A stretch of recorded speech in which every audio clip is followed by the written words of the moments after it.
that pathway to have a career through rugby is a big one there. Like you can be a player, but you can also be admin. You can go out around the world and you Yeah, know. yeah, yeah.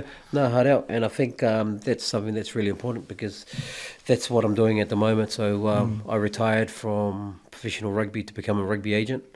Um, I've done a lot of work out in the UK, in Europe with Dan Leo in the Pasifika um, player welfare. And that was a topic that always came up was agents. And, to be fair, when you're in New Zealand, like, I was my agent here, Bruce Sherrick, who's the big boss here for Esportif. Now it's called Wasserman.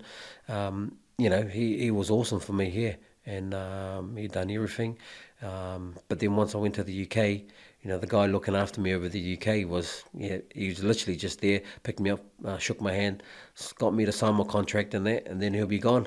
And then I won't see him until 3 years later when my contract is coming out of renegotiation, and then he'll come back in the picture, negotiate it, and then he'll be gone again, and that's quite similar to quite a lot of the boys in Europe, they don't know who their agent is. Literally, he's the guy that just rocks up mm. at the end of their contracts, renegotiate, and signs them on again. So you found sort of like a niche to Yeah, well, for me, it's just trying to add the experience that I went through as a player, and just to really help, the players. It was more the Pacific Island players over there, mm, that side of the world, was to really help them because you just see a lot of boys struggle over there, whether it's because of clubs don't understand the Pacific Island ways, and they think, he's not putting into team culture and that he's not sort of speaking up and that, but it's because island boys are quite shy, to be honest. They like to keep to themselves and that, and they like to do all their talking on the field. With a lot of clubs in that, they don't feel that they felt that the players weren't giving in or weren't making much of an effort to mm. contribute, and then obviously the clubs were getting upset, and then sort of letting guys go. So that's a lot of the stuff that I've been trying to do over the last 3-4 years is to really help guys on that side of the world, whether it's on the field or off the field. Mainly off the field for families, because you ask any rugby player, you chuck them in a new environment, they'll just fit straight in because you train with the boys every day, and then you're going away on trips and that, so Mm. you get used to the boys, where the families and the kids and that, they're pretty much on their own. They have to find their own way around the community, new lifestyle, whether it's a new school, kids have to get, so there's a lot of pressure on parents as well, especially wives who have to go to Europe for the first time, and that's something that I want to try and do, is to really help support not only just the player but the wives and kids as well. Mm. Especially for the Pacific Island players, because Oh like, yeah, there must massive. be a lot there now. In the NRL, there's like almost 50% Mm. Polynesians Oh, playing in more the than NRL. that, more than that. More than Yeah, that yeah, now, yeah. eh? So in the hmm UK, France, all these rugby Um, contracts. yeah, probably the UK now it's declined quite a bit. A lot of the boys now go to France, because obviously these visa things that you've got to get through to get into the UK, where France there isn't. So literally they pick up a lot of kids, and especially from the islands, and take them straight to France. But we've found that over the last 5-6 years, there's been about 3 or 4 suicides for Pacific Island boys through rugby, because once again it's just that pressure on them. Where a lot of the boys who go to France, they still have to support their families back in the islands, so they're sending money home all the time and that.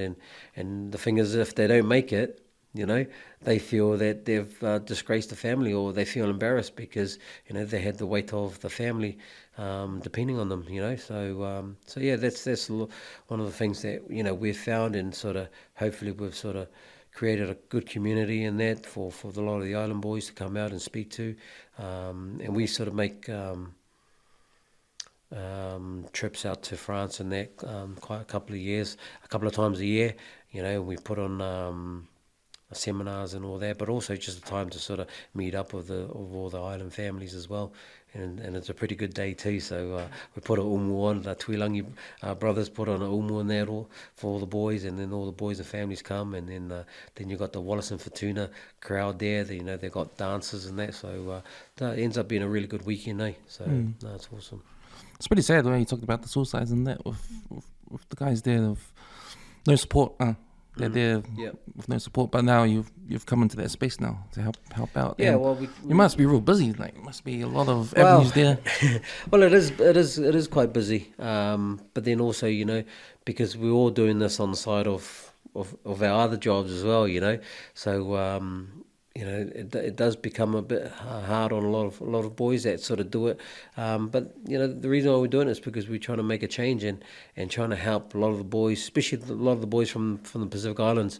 Because if you look at now, a lot of those French clubs are now starting up academies in the islands, and especially in Fiji. Before you know it, these going to be Samoa and Tonga as well. So we're going to have loads of Pacific Island boys literally flying straight from the islands over to France. And this is a country where language barrier is massive. They don't really speak French, English over there. And the French people are stubborn too. If you don't know how to speak French, they won't try and speak English to you. They'll just speak to you in French, which is quite difficult. But it's good because the clubs in there are recognising that and really helping kids, a lot of the players in that, to learn the language. But then you got some boys who just, they just don't want to do it. They think that rugby is just rugby. But, if you do go over there for rugby, you've got to be actually in it to sort of learn the culture, learn the language as well, because that's going to help you transition into a new environment. But then, obviously the guys that sort of do become a bit lazy and sort of just rely on just speaking English, they sort of struggle quite a bit.